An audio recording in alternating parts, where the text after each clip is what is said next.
小朋友好，这节课呢，我们再画一辆工程车辆，就是什么呢？推土机啊，用到以下几种颜色，我们还是用黑色勾线，然后来涂颜色啊。推土机是我们盖楼房啊、修河堤啊、等等修水库啊，好像特别重要的一种车辆。有了它呢，就是工程进度会大大的加快。基本上现在所有的工程可能都会用到推土机。好，我们现在开始画。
这个推土机我们就画好了啊。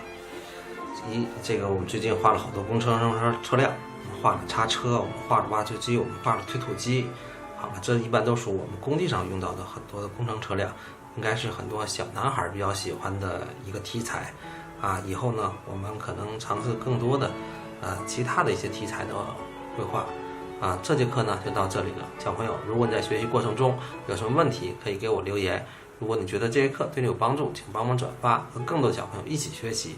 高级红见，感谢你的关注，小朋友再见。